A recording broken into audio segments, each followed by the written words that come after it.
Hi, everybody. Welcome back to Mind Your Nest. I'm your host, Jennifer Rosen, and I have a really incredible guest here today. She's very special. She's 26 years old and has an incredible story to tell. She's lived a really deep and emotional life, especially these past 6 or 7 years. So I'm going to introduce her, and then we're just going to start talking. I'd like to welcome Francesca Reicherter. Hi, Francesca. Hi, thank you for that introduction. You're so welcome. Truly, the hug I gave you was very meaningful. I think you're very special. You have a lot to tell and to share. I don't like to share other people's stories because you're the only one that can share. I would never want to underrepresent the struggles that you have gone through and come out the other side. I wanted you to just start talking a little bit about yourself, not going back to the day you were born, but give us a little backstory, where you were from, where you are in your life right now, and what brought you to where you are today. Yeah, so I am from Parkland, Florida, and I grew up with this feeling that I wasn't good enough. I can trace it back to when I was 5 years old. I was a competitive cheerleader. They put us in those tiny uniforms back then, and my stomach hung over my skirt. My older sister made a joke, and for her, it was a joke. But for me, as someone who wanted to be a flyer and wanted to be small enough, they were putting us on scales and asking how much we weighed all the time. I instantly felt like I wasn't good enough, wasn't small enough, wasn't pretty enough, and just constantly grew up with that fear. By the time I was 12, I was struggling to catch my breath. My mom would have to pick me up from school frequently to take me to the hospital because I swore I was having a heart attack. No one talked to me about anxiety. They were just giving me steroids and saying, you're fine, maybe your chest wall is inflamed, but you'll be okay. I really just struggled with this feeling of not being good enough, not fitting in, constantly afraid of trying to make friends and how are they perceiving me. So by the time I was about 12, 13, I started a blog. I wanted to talk about what I was feeling and what was inspiring me to keep going because I needed something to hold on to at that age. I started this blog. I called it Inspiring My Generation, hoping I could inspire my peers to You're talk really about it. You really are an old soul. Yeah, and then when I was 15, I turned it into a podcast. It was called Blog Talk Radio back then. And I was like, maybe people aren't hearing me. I need to talk about this. I need to figure out where I belong. People just teased me, made fun of me, and then my parents were separating, so everything just felt like too much. So I really shut down, and I would have these episodes where I was super confident, on top of the world, life was great, but then most of the time I was just struggling to want to get out of bed. I would hide underneath my bed or in my closet under my toys to just cry. Can you describe those moments that weren't devastating to you? Like those uplifting moments? Who were they with? Were they sporadic? Were they memorable to you? They were more sporadic, so it would just happen that I'd be around my family and I would have all this energy and I'd be dancing with my younger cousins and playing games. I would maybe at cheer practice be a little bit more energetic and be landing my tumbling passes a lot quicker. My grades would be perfect. I wouldn't really need to sleep, but Wow. they only lasted a few days and then I'd go back down. Did your parents have their thumb on it?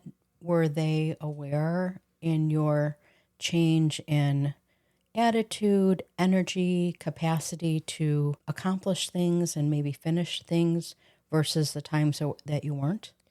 They definitely noticed, but they didn't know that it was connected to my mental health.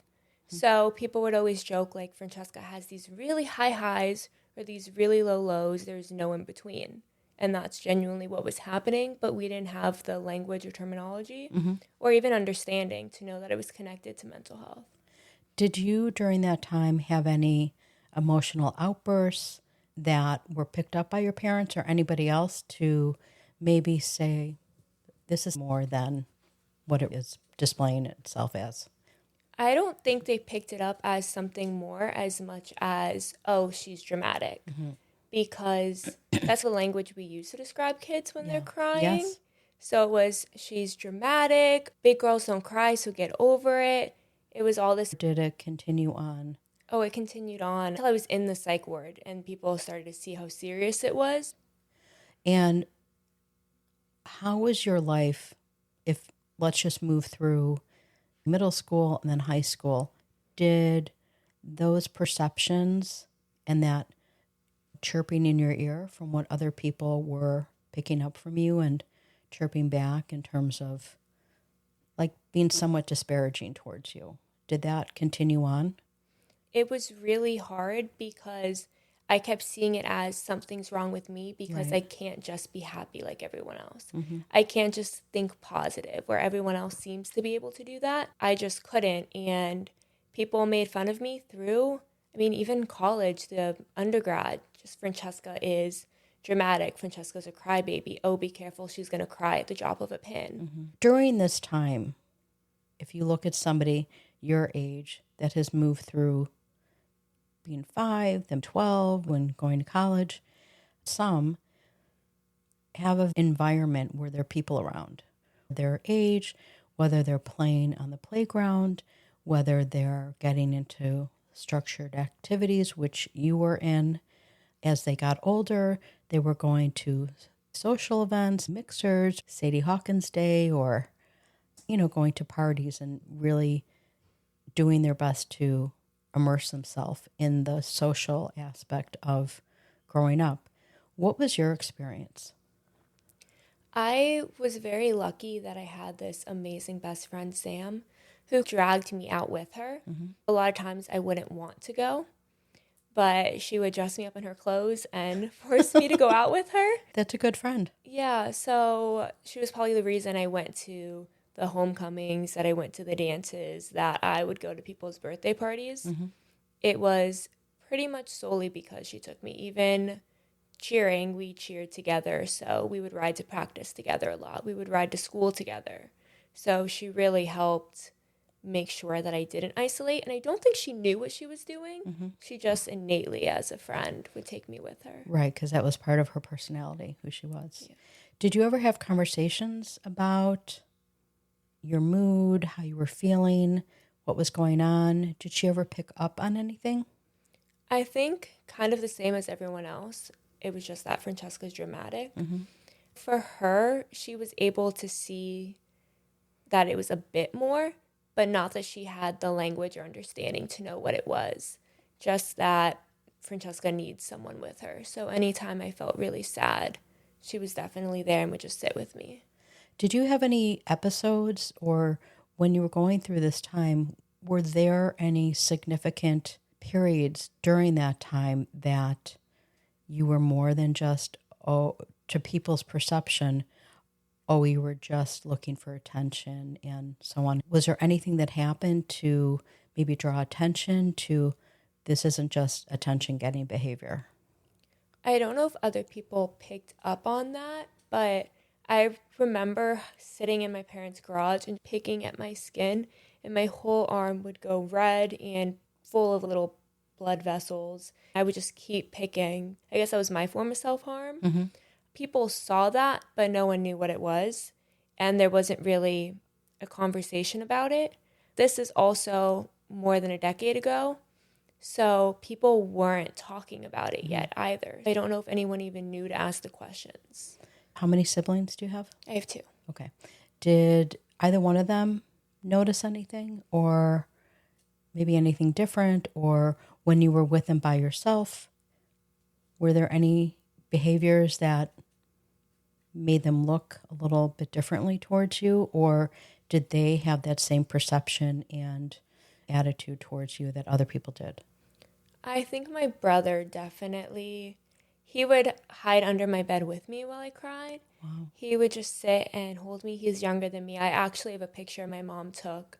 I think I was 12, On the way back from school, me just lying on his lap crying and him just holding me.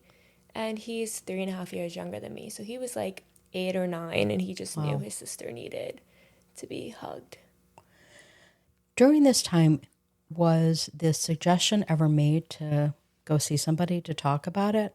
My mom took me to a therapist when I was 8 or 9 for the first time, but it didn't last very long. I didn't want to go. I didn't understand why I was there.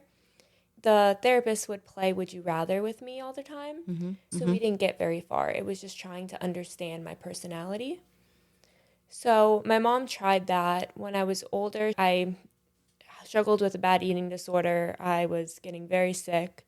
My kidneys were shutting down. My mom did have a therapist come and try to help me get me to eat. But again, that didn't last very long. We didn't know that it was a mood disorder. We didn't know that it was coming from a source of control, the eating disorder. We just knew something was happening. My mom kind of knew, but didn't have the education on it to understand. It was deeper than surface level. And how old were you when this happened? What? I was 17 when the eating disorder really got bad, and it continued until my freshman year of college. So that's a long time as a young person for you to suffer from something that is overt. You know, you could tell that something was going on with you. I believe that sometimes mood disorders and mental illness, it's not controlled in your brain, but you really can't, for the most part, tell that somebody is suffering. What was it like when you were going to school during this time? It was when I was in high school and it started. The hardest part was people would compliment me for weight loss. So when I would suddenly drop 10 or 15 pounds within 2 weeks, it was like, oh, you look really good. You look very thin. So it was always very complimented, especially as a cheerleader. In college, I looked very sick and I didn't have any energy anymore.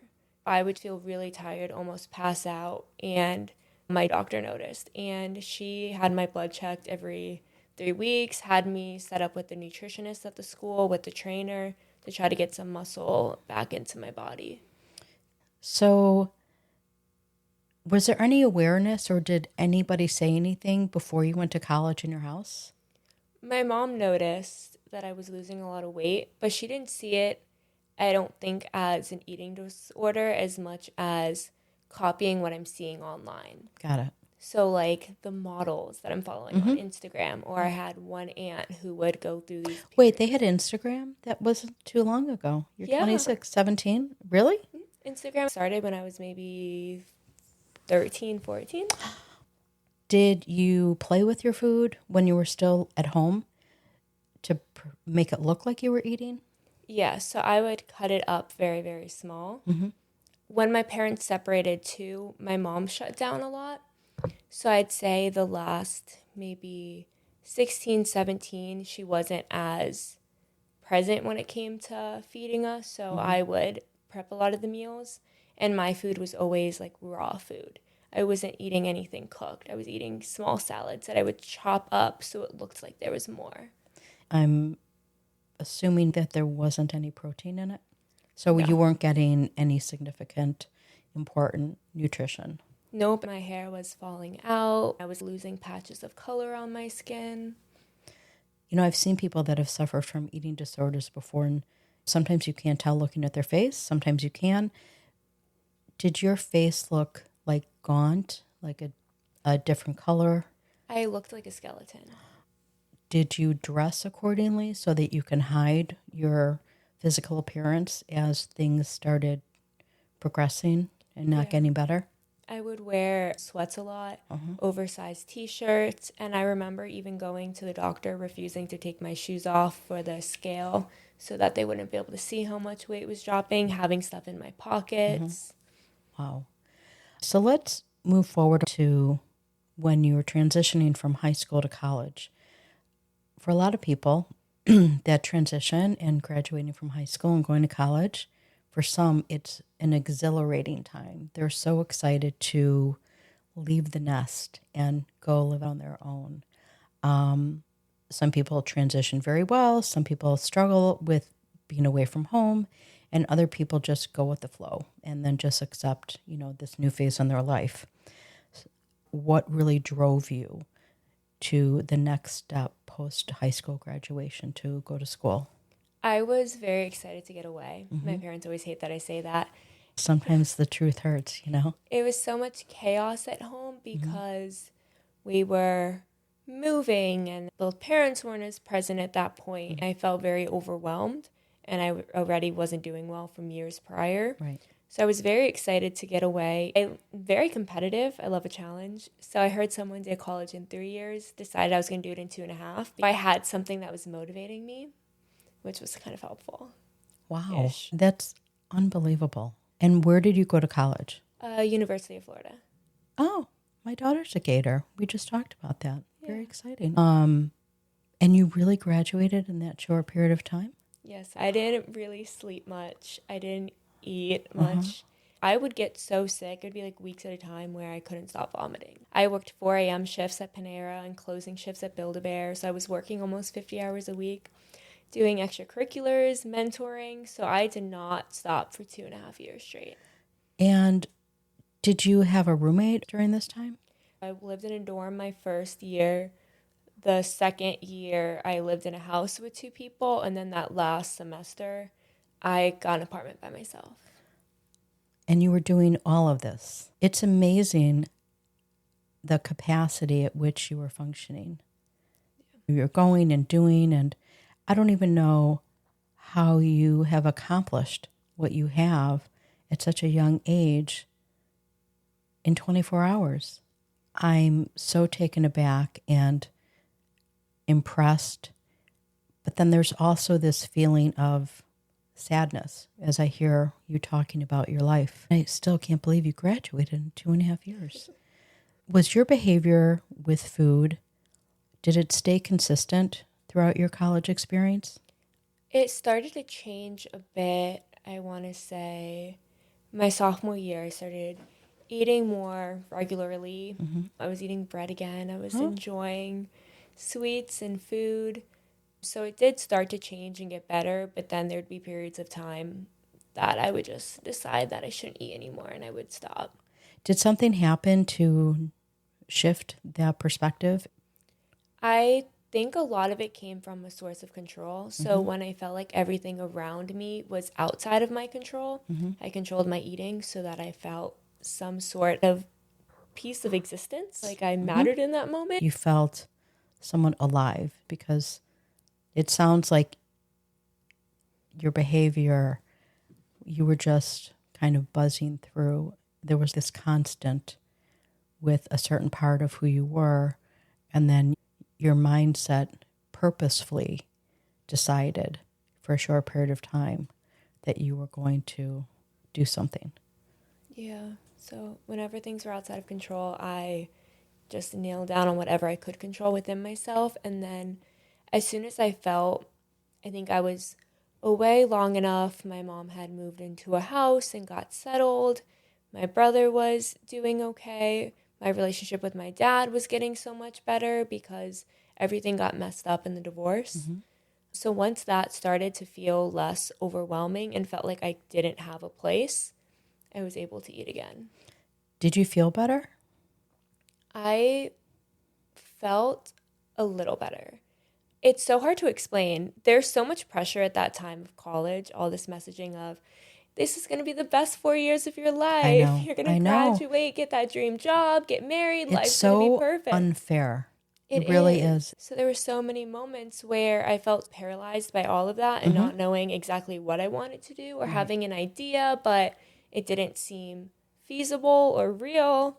When those kind of revelations would hit that everything is not going according to society's plan, I would feel like I was breaking down. But I was finally making really good friends that I could hang out with, and we could sit in the library all night studying. And I felt like I had a sense of belonging. And connection. Yeah. I learned many years ago that the opposite of connection is isolation. I learned many years ago, too, being part of the recovery community, that the opposite of connection is addiction. too. It really plays a huge role in life. Like you described, having one friend. Sometimes that's all you need, as long as they're a good friend. I wanted to ask you, did you know what you wanted to study when you went to college?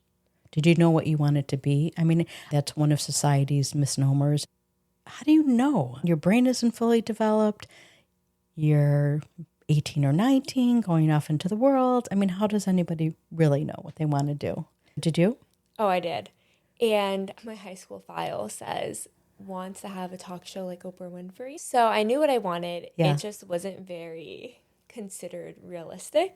Probably still isn't. But I knew that I don't believe that to be true, especially knowing more about you now than I did. I wanted to be something in business. I wanted to have a legacy to leave behind. So I really, really, growing up as a kid, loved the idea of Ivanka Trump because she was someone who grew up with a very successful dad. Yes. Similar to what I did. And she was able to carve her own path and earn her place. She went to work for someone else before working for her dad. So she really put in the effort, made herself, and not just relied on that kind of fallback. And I really wanted to be someone like that. I wanted to be someone who could work alongside my dad and learn from him, but my identity wasn't just what he was doing. Right. Amazing at such a young age, and especially to have that connection to somebody else for those exact reasons. That is truly admirable. I think it's wonderful that you were reaching outside of yourself, outside of your little circle, your nucleus of people, your friends and everything. So with that in mind and finishing college in 2.5 years, what was your major in that pursuit of wanting to emulate somebody else's projected life? Yeah, so my major was management, and I was getting ready to graduate. I was 20 years old. I didn't have a full-time job lined up because I didn't want to work for anyone else because I had this idea of watching my dad be an entrepreneur and always start businesses. Yep. And I didn't understand at that point I needed to learn. So although I loved Ivanka and looked up to the way she did it, I also had this idea that I had to be just like my dad. So I felt very overwhelmed because I didn't know how to start a business or what I wanted to do. Yep. But I felt convinced that was what I was supposed to do. And I was so young and everyone was like, you're not ready for the real world. So I did a master's in information systems afterwards. Wow. You described having 2 part-time jobs, one at Panera, and then where was the other one? There. Okay, so you did have that experience of being an employee working for a big company. Maybe that didn't absorb deep inside of you that structure, that big corporate structure that you were a part of as an employee. But those were 2 really big companies who were all over the country. Processes were somewhat rote from one store to the next store to the next store. So I find it interesting on the flip side that you talk about post-graduation and going out in the world. But I do understand that attitude and that feeling, especially when you have a successful father. So you went to graduate school for information systems. And was that tied into your undergraduate degree in management? Like, what were you thinking about when you decided? So everyone was saying I was too young to be in the real world. Technology was the future. That's so unfair to say that. It was unfair to say that. And I think it really made me second guess if I was capable to get a job with other people because I'm too young. I don't have enough experience. No one's going to want me. Right. So I had all these messages in my head and I wanted to be like my dad. And I felt so overwhelmed. Technology's the future. Go into information systems. So I went, and I remember my very first day, one of my teachers came up and pulled me aside, and he was like, "What are you doing here?" He's like, "You do not fit in. Get out." And I didn't listen. Because you're a pretty girl and you're kind of with these outwardly, this is a terrible thing to say, but I don't mean it in a disparaging way, but like the nerdy guys or the guys that had big glasses and maybe like 10 pens in their breast pocket or something like that? Was it that you were a woman, or was it the demographics of the people that were in the class with you? I think it was a mix. I think it was that I was a woman. There weren't a lot of females in the program. And also, I was very social. Got it. I love to talk, and I can be one of my teachers, like, you're not disruptive. You just talk a lot to everyone around you. Versus a lot of people in that program didn't talk a lot to other people. They were more inward. Yes. And they were very good with technology. Versus I was not really great with technology, and I was very, very social. Well, you're a walking contradiction. I am. You know, well, now, I mean, fast forward to today, you can be both, obviously, in that regard. One thing I wanted to ask, so you just said that you were very social, but I didn't get that sense that that's how you were growing up. Did that shift? I think as I gained more confidence in myself, that started to shift. And I wasn't so afraid of my own shadow. So this master's is post-psych ward. Got it. Okay. When I'm starting to get some mental health treatment and support, I've been seeing a therapist for months. So I've become a lot different. Okay, let's take a left turn and talk about that. So was that conversation with your professor post-psych ward? No. Okay. That was pre-psych ward. So what did you have to say when he said that, or did you just listen? I laughed. He was the ethics teacher, and I would do the ethics presentations for all the freshmen. So I would go in and talk about what... Really?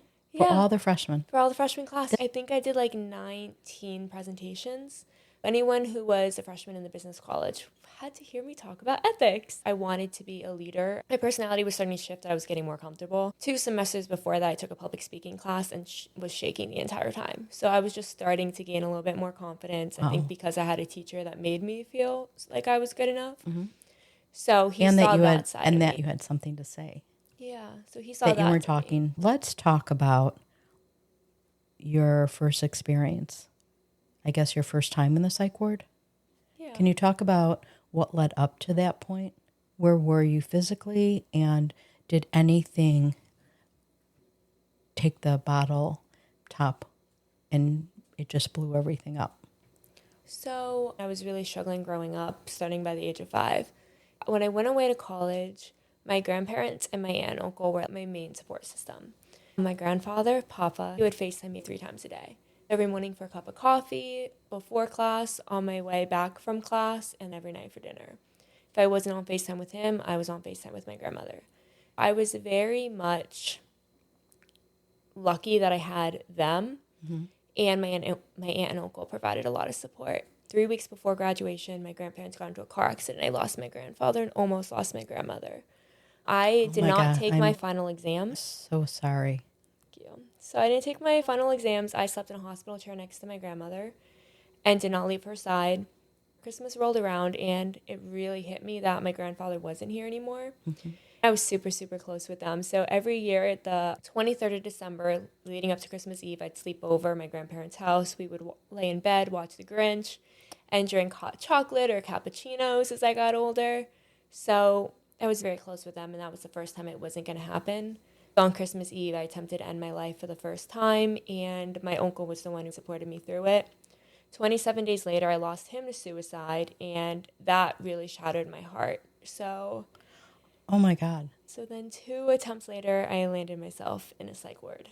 Did all this happen in 1 year? Yes. So my grandfather passed away on November 17th, 2018. My uncle, January 20th, 2019. My last attempt was March 24th, 2019. Did you have any insight, or were you aware about your uncle suffering? Had you ever shared with your grandparents and your aunt and uncle, right, who you had a really close relationship with? Was that connection and that bond as strong then as it was when you were growing up? I think it got stronger. So it was getting stronger as I was growing up. Got it. And losing my grandfather, almost losing my grandmother, that became way too much to handle because I never had to grieve before, and I had not coped with anything that. And I stopped sleeping or taking care of myself, and I tried to be everything for my grandmother. So that support was very mutual and very intense for all of us. Grief is an incredibly sad and deep and personal process to go through. Grief never ends because the love never ended. The reason why grief is so painful is because you were loved so much and then you loved back just as hard. And that's a blessing. But at your age and where you were in your life, it was kind of the upending of things to come. So I want to go back. Were you aware that your uncle was in a really troubling place? I wasn't, but looking back now, when he talked to me about mental health, he was the first one who really normalized therapy not as something's wrong with you, but as it can offer you support. Yes. Talked about how food could help me and exercising, moving my body, finding small things I could do every day, even vitamins. Right. So he was the first person who normalized all of it for me. And looking back, I could see he knew that because he was going through it too. I mean, I can't even imagine losing your grandparent to a tragic accident, number one, and, making sure that you're still with and around and surrounded with your grandma is one completely different situation than your uncle passing. Were you still in college at that point? I had just graduated with my bachelor's. I started my master's at that point, withdrew 2 weeks in because of the loss, and moved in with my aunt and younger cousins. True to my nature, I would not leave their side. I would stay up all night for my aunt and then all day running around with the kids. So I wasn't sleeping, wasn't eating, wasn't taking care of myself. So I continued to kind of hold everything within. Anytime there were big family events where these people should have been there, I could not handle it. It became too much and I didn't want to be there anymore. When you had your attempts, were you by yourself? Yes. Were you in a house or an apartment by yourself, or were there other people in different rooms? There were other people in different rooms. For the first one, I was at my grandmother's, and the last one, I was actually at the cemetery. I was visiting my grandfather, my uncle. Did somebody find you? Just everything was getting really blurry, and I was starting to vomit. My head was hurting so bad. I actually drove myself to the hospital, which was probably not a good idea in retrospect. However, I did end up in the psych ward and starting to learn more about my mental health. So that was after your first? My third. Your third. What was that like? Had you been in a psych ward before? No, I hadn't. So that was very overwhelming because I didn't know what was happening. The first night, I was in a glass room with a line of recliners. It was me and an older gentleman who was screaming the entire time.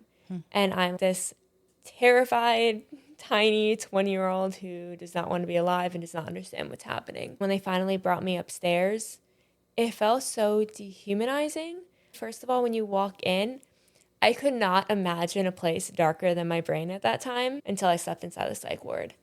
The lighting was terrible. The windows were so thick and cloudy that there was no natural light. The balcony was like a cage.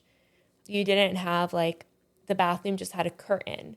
You didn't have anything that made you feel like you mattered or that you were a human being. My uncle and my aunt would bring me books, and they wouldn't even let me have a highlighter to highlight passages that I was reading because I love to take notes in books.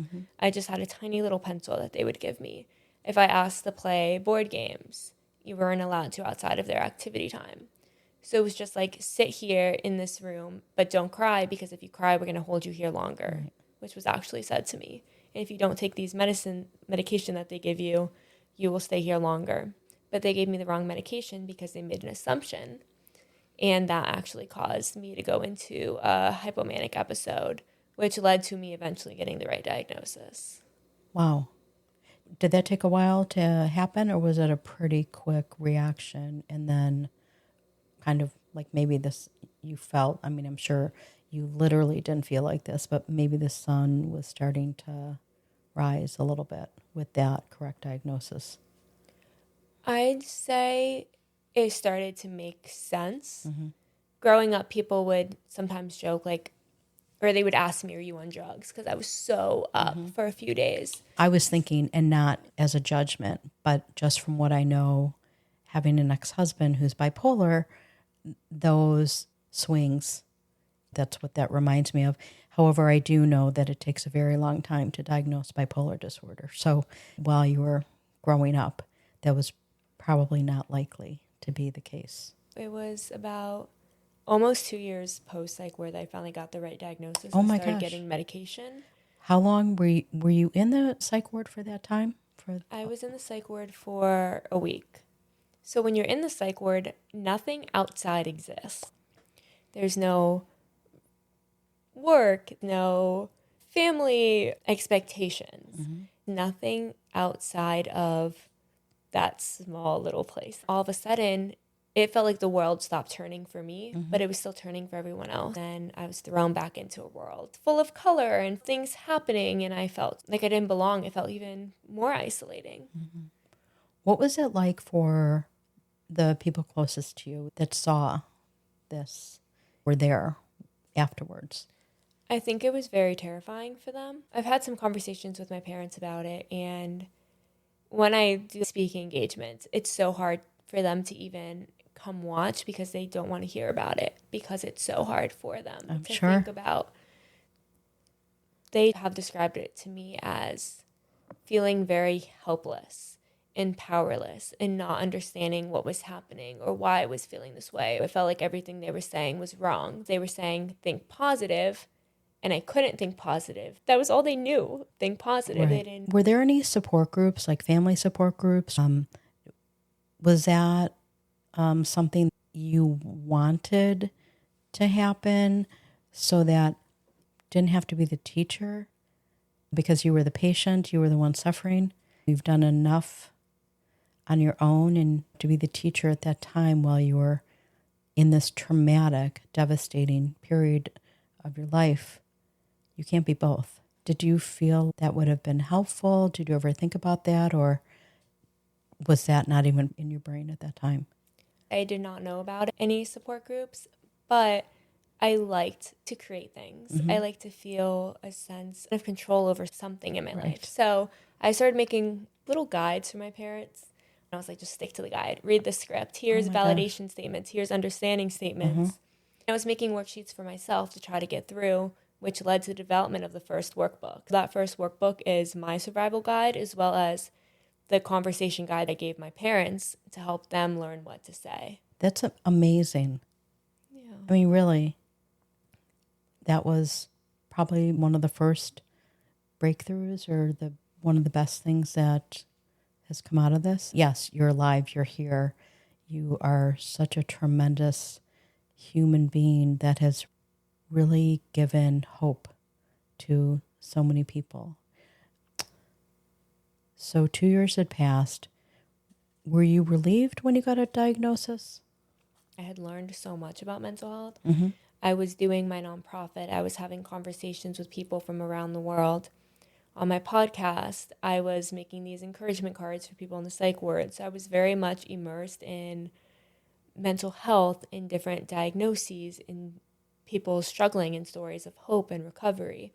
At that point, I was starting to expect that it was bipolar II disorder. And then when I finally got the diagnosis, that led to me getting medication that was starting to help stabilize me.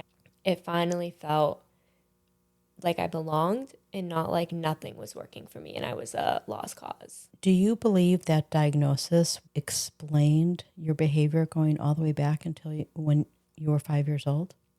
I'd say the bipolar II disorder and generalized anxiety. I struggle a lot with anxiety, and getting the understanding that it was both of those things made sense why I was constantly in the hospital, convinced I was having a heart attack. why I was constantly having these episodes where I was super confident, great, but then I was laying in bed and just struggling to have any energy and crying all the time. Both diagnoses made everything about my childhood make sense. And I finally didn't feel like, oh, I'm not dramatic. I wasn't looking for attention. Everyone was wrong. I was really struggling and just needed support that wasn't really offered at the time. Can you describe the difference between bipolar disorder and bipolar disorder 2? Yeah. So, And how many variations of bipolar disorder are there? There's 3. So the first one, bipolar 1, is you have manic episodes. You don't have to have depressive episodes. It's just characterized by manic, and those last 7 days or more. And that's those really high highs. That's when people are more likely to engage in riskier behaviors. Bipolar 2 disorder means it's depressive episodes have to exist, which is 2 weeks or more, plus hypomanic. So it's less than a week. It's about 4 days of the ups. And because it's not as long, they tend to not be as severe. Okay. So for me, the hypomanic episodes looked like feeling very confident and being very productive. I didn't need to sleep. I could get a bunch of work done and just be nonstop.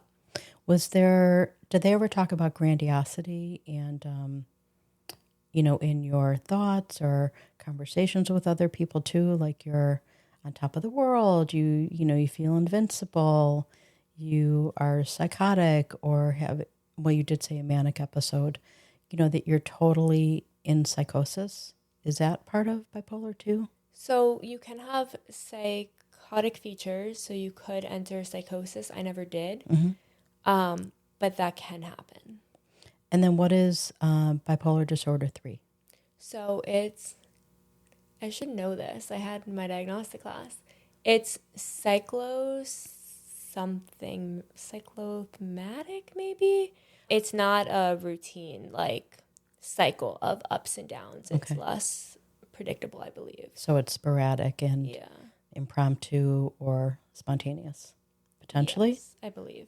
So we're 2 years post-graduation. Did you know you wanted to go to graduate school? I did not. So at that point, I was kind of thinking back to that blog I did as a kid. And I was like, okay, maybe I should talk about it. So I started the blog back up. And then I was like, it would be really cool to have a nonprofit and to be able to fundraise for something. I didn't know what, but I knew I wanted to be part of actively making a change and creating some kind of resources or funding. So I started a nonprofit with no initiatives. I was like, it's going to be something, don't know what yet, but I'm going to keep the blog Did you have going. a mission statement at that point? I don't think so. I was just like, it's going to be something. So I asked someone on Instagram if they would have a conversation with me on Instagram Live. And then the next thing you know, I was doing it weekly. And then I started pre-recording and making it a podcast. And that became really cool. And then now there's over 200 episodes. I was making the cards for myself just to stay alive, these messages of hope that you're enough, you're not alone, you're going to get through this, you are capable, putting my favorite poems on them and quotes. And then I just sent them to the psych ward I was in. And now we've done over 22,000 handmade cards. Yeah, that's amazing. I love when I see your posts about that. It is so hopeful. I mean, there are colors in your card. There's light, there's joy, there are smiles, there's you can feel the life popping off the paper. Yeah, exactly. So everything with the nonprofit was all accidental. It was all stuff that was meant for me in the beginning. Right. Oh, I'm sure. Yeah, then I decided to share it. I had all these worksheets in front of me and coloring pages I'd made for myself and this guide for my parents. And I was like, it would be cool to give this to other people. Yes. So I made it a workbook. And now 5 workbooks have been released. So it all started as a desperate attempt to stay alive and turned into being able to spread hope to others. Well, I would imagine that you've helped a lot of people want to stay alive, and want to fight and want to figure it out.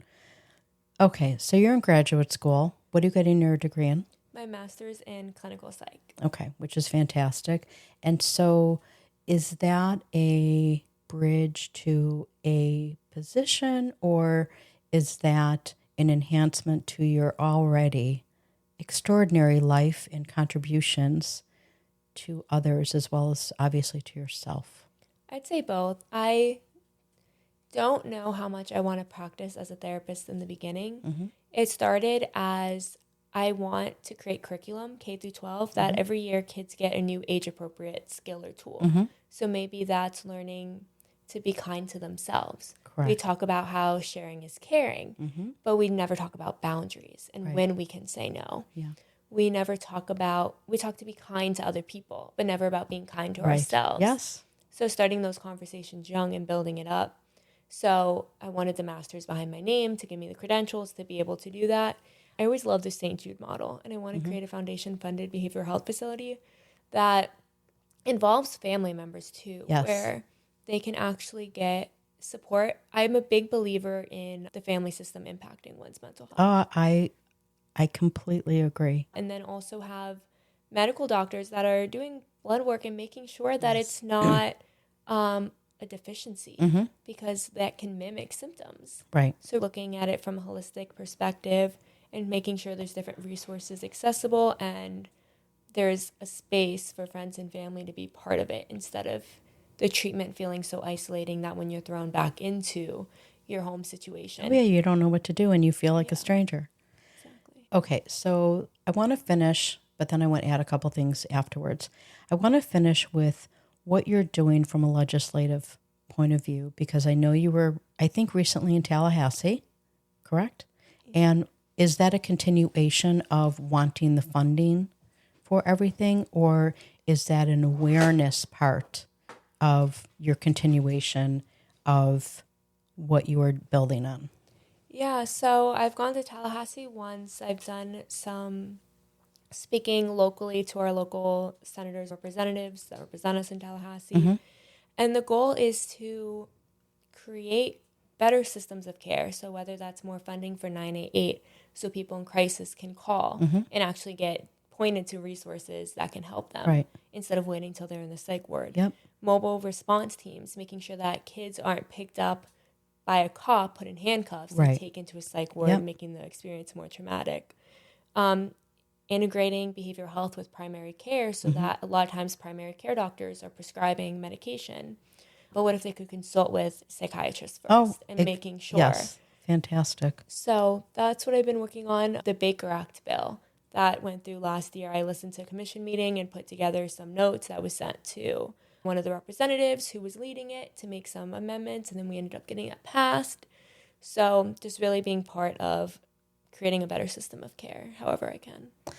You know, I have to say, before I guess say my last point, that I'm so grateful that I know you. I mean, really, that I know you, that you're so eloquent and you are so strong and you are so vulnerable. But most importantly, you are so brave and courageous. I mean, I just am so touched that you came in, that we've talked, and that I've gotten to know you from a very young age up until now. And I think what you're doing is so critically important to mankind, to everybody. And one last thing I wanted to say, and this isn't to turn the arrow towards me, but something that you said really touched my heart. And that is the importance of family involvement and family understanding and compassion and empathy and validation and wanting to help and loving. You know, obviously the most important thing you could do for somebody suffering, for your loved one or whoever you're suffering, as a parent, as a friend, as a grandparent, as a niece or nephew, whatever, you know, the people I think that are in this nucleus wanting to do something are suffering too, like you described, because they don't know what to do. And I've always said, being the ex-wife of an addict in recovery and the mother of a son being in recovery, that the most important thing that I really believe is to love that person first and foremost, because love is the most important, I think, feeling that comes from your authentic heart and soul, and has the most meaning, I think, to somebody else that is suffering, because they could feel that love in a hug, like we hugged when you first got here. I love hugs. I think hugs are the best. But I will say what I have learned over the years is the suffering, the diagnosis, even with addicts, is not the addiction. It's not the thing that happens afterwards. The mental illness is what started everything, is the bipolar disorder, the generalized anxiety disorder, the depressive disorders. All of it starts at a suffering level of mental illness that, like you said, does not get talked about enough. Let's say when somebody like you described is acting out of line with societal norms, that is acting different from somebody that you automatically think that they're crazy, they need to be behind bars, they need to be in a psych ward or whatever. And the mental illness and the suffering that those individuals have and are suffering from makes them become an addict, makes them out on the streets and alone on a park bench or whatever, and completely disconnected from society and the world, where they are alone and where nobody is reaching a hand to say, to try to understand what is actually happening. Now, I believe that there are some people, rightfully so maybe, that maybe aren't able to be rehabilitated or saved or helped or whatever, but I do believe that those situations are few and far between. And I do wish that, like you said, that there is conversation about mental illness, because there are so many people that are suffering, and that are suffering from a very young age like you, in their whole life. And they're never understood. There's never this deep conversation to try to understand. It's just, well, let me just give you medication. I don't know what to do, you know? Yeah. And then that comes with shame and embarrassment to the person that's suffering, which is a tragedy. I thank you for everything. And I really look forward to following you. And at some point, I would love to, get a little bit more involved in helping, because I think what you are doing is wonderful. Thank you so much. It's so important that we start these conversations. I agree. Well, maybe this is, the beginning for me potentially, but this is just one more conversation that you have had to raise awareness. And that's the first step. So I wish you all Happy New Year, and don't forget to mind your nest.